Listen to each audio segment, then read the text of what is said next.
नमस्कार दोस्तों, English with DK में आपका एक बार फिर से स्वागत है। आज के इस वीडियो में हम पढ़ेंगे जॉन डन की एक poem go and catch a falling star के बारे में। ये एक बहुत ही खूबसूरत और बहुत ही सिंपल सी पोएम है। तो चलिए आज का हमारा ये वीडियो स्टार्ट करते हैं और देखते हैं पोइट के बारे में, पोएम के बारे में, क्या इसकी थीम है, क्या इस पोएम के अंदर जॉन डन जो है वो कहना चाहते हैं, क्या बताना चाहते हैं। तो यदि पोइट की बात करें तो जॉन डन जो है उनका जन्म जो है वो 1572 के अंदर जो है वो 1572 के अंदर उनका जन्म हुआ था और उनकी डेथ जो है वो 1631 के अंदर उनकी डेथ हो गई थी।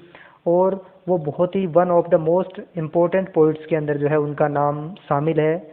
और यदि एज की बात करें, पीरियड की बात करें कि कौन से पीरियड से वो बिलोंग करते हैं, तो लेट एलिजाबेथन एज और जैकोबियन एज जो है वो, और दोनों में से पूछा जाए तो जोकेबियन एज जो है उसके अंदर इनका नाम जो है वो शामिल रहता है।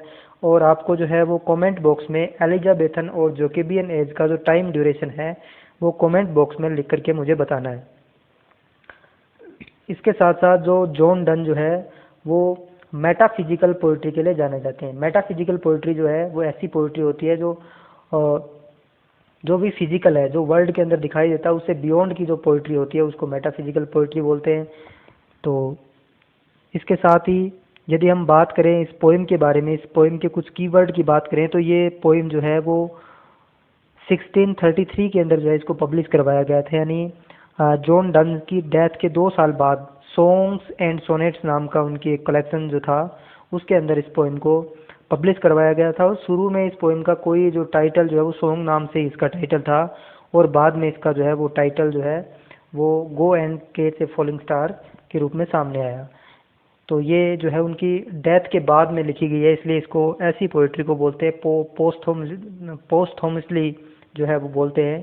स्टाइल की बात करें तो ये सिनिकल है, इसके अंदर सनक सवार है पोइट के ऊपर। सटायरिकल है, वो व्यंग्यात्मक रूप से लिखी गई एक पोइम है।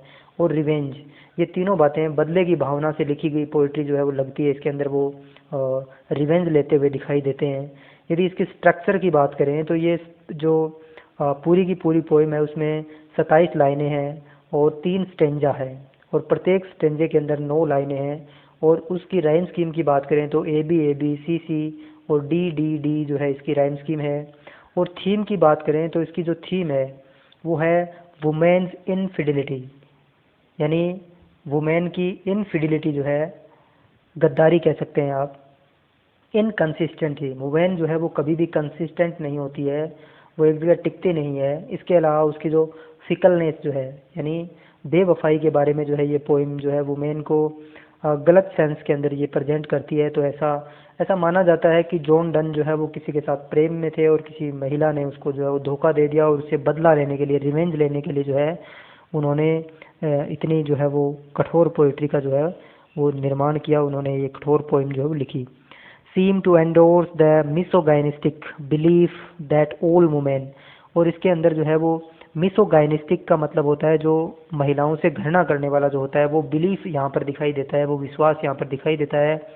दैट ऑल वुमेन, और कौन सी महिलाएं, ब्यूटीफुल वुमेन, की जो भी खूबसूरत महिलाएं होती है वो कभी भी फेथफुल नहीं होती है, वो हमेशा ही अनफेथफुल होती है। यानी यहाँ पर जॉन डन वुमेन को जनरलाइज कर देता है एंड शुडंट बी ट्रस्टेड, और उसके ऊपर कभी भी भरोसा नहीं किया जा सकता कि कोई भी सुंदर महिला, जो सुंदर महिला है, खूबसूरत महिला है, वो कभी भी फेथफुल नहीं हो सकती, उसके ऊपर कभी भी ट्रस्ट नहीं किया जा सकता। ये विचार जो है इस पोएम के अंदर प्रमुखता से जॉन डन ने उठाया है।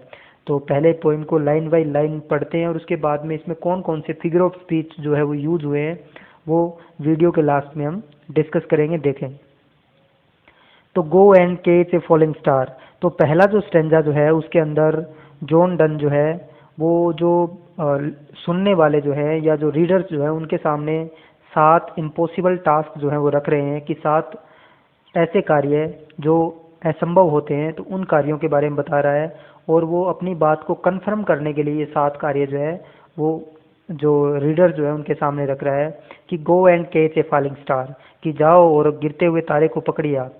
और गिरते हुए तारे को पकड़ना जो है वो असंभव है क्योंकि गिरते हुए तारे को नहीं पकड़ा जा सकता। Get with child a mandrake root, mandrake root जो है एक जड़ी बूटी होती है, एक हर्ब होती है, और उसकी आकृति आप देखेंगे तो वो किसी फीमेल बॉडी की तरह दिखाई देती है, लेकिन वो एक रूट है, वो एक जड़ है, उससे चाइल्ड पैदा कर सकते हैं क्या? नहीं पैदा कर सकते। तो जाओ और एक मेंढक रूट से बच्चा पैदा करो, जो कि एक असंभव कार्य है, वो यहाँ पर प्रदर्शित किया गया है। Tell me where all past years are. और अगला जो तीसरा जो प्रश्न है वो ये है कि मुझे बताओ कि सारा का सारा समय जो है पास्ट टाइम जो है वो कहाँ गए, यानी जो समय गुजर जाता है, पास्ट में चला जाता है, वो टाइम कहाँ जाता है, ये जो है वो पोइट जानना चाहता है, जो कोई नहीं बता सकता कि वो समय कहाँ चला गया है। और हु क्लैप्ड द डेविल्स फूट, और कौन था जिसने डेवल के जो फुट जो है उसको क्लैफ्ट कर दिया है, उनको जो है वो चीर दिया है, उनको दो भागों में बांट दिया है। तो ये भी कोई नहीं बता सकता। जैसे हमारे इंडियन माइथोलॉजी जो है उसके अंदर ऐसी सुनने में आता है कि जो भूत होते हैं, जो घोस्ट होते हैं, जो डेविल्स होते हैं, उनके जो है पैर उल्टे होते हैं। जबकि क्रिश्चियन माइथोलॉजी जो है उसके अंदर ऐसा माना जाता है कि डेवल्स जो होते हैं उनके जो फुट जो हैं वो क्लैफ्ट होते हैं, वो आगे से जो है वो दो भागों में बंटे हुए होते हैं। तो हु क्लैफ्ट, किसने इनको जो है वो दो भागों में बांटा, ये कोई नहीं बता सकता। और teach me to fear mermaid singing. और यहाँ पर फिर वो एक दूसरा प्रश्न पूछते हैं कि मुझे जो मरमेड की सिंगिंग है, मरमेड जो है वो क्या होती है? मरमेड जलपरी होती है, ठीक है, जिसका आधा शरीर जो है वो मछली का होता है और ऊपर का जो भाग है वो किसी फीमेल बॉडी का होता है। तो मुझे जो मरमेड की सिंगिंग सिखाओ। इसके बारे में भी एक ऐसी कहानी है कि जो मरमेड जो है वो बड़े बड़े समुद्रों के अंदर ये पाई जाती है, और जो भी मछुआरे होते थे या जो भी सैलर होते थे, उनको ये अपने मधुर गीत से सम्मोहित करती थी, और फिर वो उनके गीत से वो बेहोश हो जाते थे और वो मर जाते थे। तो जब कोई उनके गीत को सुन करके लौट करके ही नहीं आया, तो फिर वो कैसे जो है उस गीत को सुना सकता है? इसलिए ये भी एक इम्पॉसिबल टास्क है। और दूसरा कहें तो ये मरमेड जो है एक काल्पनिक पात्र है, तो इसका गीत जो है वो कैसे कोई सिखा सकता है? तो ये भी एक इम्पॉसिबल टास्क जो है यहाँ पर बताया गया है। और टू कीप ऑफ इनवेज स्टिंग, तो यहाँ पर जो है वो एक और दूसरा जो है वो बता रहा है कि किसी भी व्यक्ति को कीप ऑफ इनवी, इनवी का मतलब ईर्ष्या होता है, स्टिंग का मतलब डंक होता है, कि जो ईर्ष्या हर व्यक्ति के जो अंदर ईर्ष्या होती है, जो डंक मार रही होती है, क्या उससे भी दूर रखा जा सकता है? यानी ये हर ह्यूमन टेंडेंसी है कि हर व्यक्ति के अंदर ईर्ष्या का भाव होता है, तो उससे दूर नहीं रहा जा सकता। तो ये भी एक इम्पॉसिबल टास्क है यहाँ पर बताया गया है। And find what wind serve to advance an honest mind.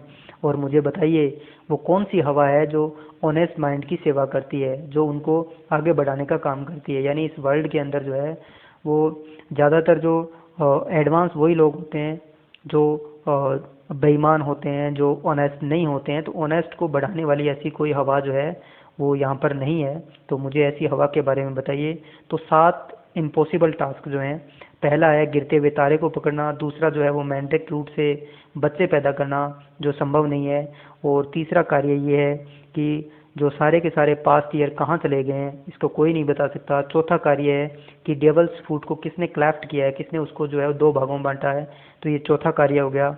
पांचवा मरमेड सिंगिंग हो गया। और छठा कार्य जो है वो अपने आप को ईर्ष्या से दूर रखना जो है वो असंभव कार्य हो गया। और सातवां कार्य जो है वो एक ऑनेस्ट आदमी का सपोर्ट करना, या उसको आगे बढ़ाने वाली कोई जो चीज़ें जो है उनके बारे में, जो इस संसार में शायद नहीं पाई जाती है, तो उनके बारे में। और ये जो है वो रीडर से कह रहा है कि यदि ये 7 काम में से कोई भी एक काम आप कर सकते हैं, तो फिर आप कह सकते हैं कि इस संसार के अंदर, इस वर्ल्ड के अंदर कोई खूबसूरत महिला और वफादार महिला हो सकती है। लेकिन यदि आप इनमें से एक काम भी नहीं कर पाते हैं, तो फिर जो है वो इस संसार के अंदर कोई भी खूबसूरत महिला, वफादार महिला को ढूंढना जो है वो संभव नहीं है। उसके बाद में सेकंड स्टेंजा जो है उसमें वो जो भी रीडर्स जो हैं उनके अंदर कुछ एबिलिटी के बारे में या कुछ सर्च करने की बातें जो बताते हैं। If thou be'st born to strange sight, तो वो उनको जो कह रहा है कि यदि तुम कुछ ऐसी अजीब रहस्यमयी शक्तियों के साथ में, रहस्यमयी दृष्टि के साथ में यदि तुम्हारा जन्म हुआ है, थिंग्स इनविजिबल टू सी, जिससे कि तुम्हारे पास ऐसी शक्ति है कि जो अदृश्य जो चीज़ें हैं उनको भी तुम देख सकने की जो क्षमता यदि तुम लेकर के पैदा हुए हो, तो फिर तुम क्या करो, राइड 10,000 डेज एंड नाइट्स, तो फिर तुम जो है वो एक यात्रा पे निकल जाओ और 10,000 दिन और 10,000 रातों की तुम यात्रा करो। Till age snow white hair on thee, और तब तक तुम यात्रा करो जब तक तुम्हारे बाल जो है वो स्नो की तरह, बर्फ की तरह सफेद नहीं हो जाए, तब तक तुम यात्रा करो। Thou when thou returns will tell me, और जब तुम लौट करके आओ तो तुम मुझे बताना। ऑल स्ट्रेंज वंडर्स, वो जो सारे आश्चर्यजनक चीज़ें जो तुमने वंडर देखे हैं, जो आश्चर्य वहाँ पर जो देखे हैं, जो तुमने 10,000 डेज और 10,000 रात्रि की जो यात्रा जो की है, और उनमें जो तुमने अजीब अजीब जो चीज़ें देखी है उनके बारे में तुम मुझे बताना। दैट बिफोर दी, जो तुम्हारे सामने आई है। एंड स्वेयर, और तुम फिर कसम खाना, कसम खाना, कसम खाने का मतलब यहाँ तुम सच्ची सच्ची बताना। Nowhere lies a woman true and fair, कि तुम्हें जो है वो कहीं भी एक ऐसी महिला जो खूबसूरत हो और सच्ची हो वो तुम्हें कहीं भी नहीं मिलेगी। एक ट्रू एंड फेयर जो वुमेन है वो शायद ही तुम्हें जो है ये मिली होगी। ये यदि तुम सच सच बताओगे तो तुम ये कहोगे कि मुझे कहीं पर भी जो है ऐसी सुंदर, खूबसूरत और वफादार महिला मुझे नहीं मिली है। उसके बाद में ये लास्ट पैराग्राफ है, लास्ट सेंडा है इसका। If thou finds one let me know, कि यदि तुम उस यात्रा में यदि तुम्हें कुछ ऐसी सच्ची और अच्छी महिला मिल भी जाए, टेल मी नो, तो मुझे जानने दो, मुझे बताना तुम। सच ए पिलग्रिमेज वर स्वीट, तो फिर ये यात्रा तुम्हारे लिए पिलग्रिमेज होगी, ये यात्रा तुम्हारे लिए किसी धार्मिक यात्रा होगी, कोई तीर्थ यात्रा होगी और बहुत ही प्यारी यात्रा होगी। Yet do not I would note गो, और यदि तुम मुझे बताओगे कि तुम्हें ऐसी महिला मिली है तो भी मैं जो है वो वहाँ पर नहीं जाऊँगा। Though at next door we might meet, चाहे वो मेरे बगल वाले जो दरवाज़ा जो है उसके ऊपर नेक्स्ट डोर पे ही चाहे वो रहती हो, फिर भी मैं उससे मिलने के लिए नहीं जाऊँगा। और क्यों नहीं जाएगा वो मिलने के लिए, ये आगे की पंक्तियों में बताया है। Though she were true when you meet her, यद्यपि वो जब तुम उससे मिले थे तो वो सच्ची हो सकती है। एंड लास्ट, और अंततः, till you write your letter, जब तक तुम अपना पत्र लिखोगे। Yet she will be false, तब तक वो जो है वो फॉल्स हो जाएगी, यानी जब तुम मिले थे वो तुम्हारे प्रति जो है वफादार हो सकती है, लेकिन जब तुम मुझे पत्र लिखोगे तब तक वो जो है वो झूठी हो चुकी होगी, वो बदल चुकी होगी। एर आई कम, एर यानी बिफोर होता है, बिफोर आई कम यानी मेरे आने से पहले, जब तक मैं उस पत्र को पढ़ूंगा, मैं तुम्हारे पास आऊँगा, उससे पहले जो है टू टू और थ्री, वो दो तीन लोगों के साथ जो है उसका नाम जुड़ चुका होगा, यानी उसकी जो वफादारी है वो चेंज हो चुकी होगी। और इसके अंदर जो है वो पोइट बड़े ही व्यंग्यात्मक रूप से, सटायरिकल रूप से जो है वो ये बात कहता है कि किसी भी खूबसूरत महिला को वफादार महिला के रूप में जो है वो कंसिडर नहीं किया जा सकता। हर खूबसूरत महिला जो है वो वफादार नहीं होती है, वो बेवफा होती है। तो यहाँ पर वो महिलाओं के लिए एक जनरलाइज कर देता है, जबकि ऐसा शायद नहीं होता है, कि किसी को भी एक कैटेगरी के अंदर शामिल कर देना ये थोड़ा ठीक नहीं है। तो चलिए अब देखते हैं कि इसमें कौन कौन सी लिटरेरी डिवाइसेज जो है यूज हुए हैं। तो यदि हम देखें इसके अंदर who clapped the devil's foots, तो इसके अंदर जो है वो कॉन्सोनेंस और एसोनेंस का प्रयोग हुआ है। तो कॉन्सोनेंस का मतलब होता है जहाँ कॉन्सोनेंट जो है वो रिपीट होता है। तो यहाँ पर आप देखोगे तो क्लैप्ट और फुट के अंदर जो है वो टी साउंड जो है वो रिपीट हो रहा है, तो इसके अंदर कॉन्सोनेंस है। और एसोनेंस की बात करें तो इसके अंदर जो है आपका क्लैप्ट और डेविल के अंदर ई ई साउंड जो है वो रिपीट हो रहा है, तो ये एसोनेंस हो गया। Teach me to hear mermaid singing, इसमें एलिट्रेशन का प्रयोग हुआ है। तो आप देखेंगे कि मी और एम एम एम साउंड जो है रिपीटेशन हो रहा है, तो इसमें आपका एलिट्रेशन हो जाएगा। और टू कीप ऑफ इनवीज स्टिंग, इसमें एसोनेंस है। एसोनेंस के अंदर जो है वो वोवल साउंड जो है वो रिपीट होता है, तो आप देखेंगे इसमें ओ और ओ जो है वो साउंड रिपीट हो रहा है, तो इसमें एसोनेंस का प्रयोग हुआ है। एंड फाइंड के अंदर कॉन्सोनेंस है, तो इसमें आप देखोगे कि डी और डी जो है वो कॉन्सोनेंट साउंड जो है रिपीटेशन हो रही है। वाट विंड एलिट्रेशन है, डब्ल्यू और डब्ल्यू जो है उसका रिपीटेशन हो रहा है। If thou beest born to strange sights, इसमें भी एलिट्रेशन का प्रयोग हुआ है, आप देखेंगे तो यहाँ पर एस का प्रयोग जो है वो हो रखा है।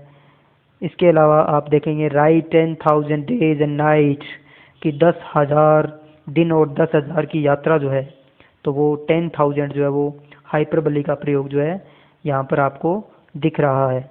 इसके अलावा आप देखेंगे तो इसमें एलिट्रेशन का प्रयोग भी है।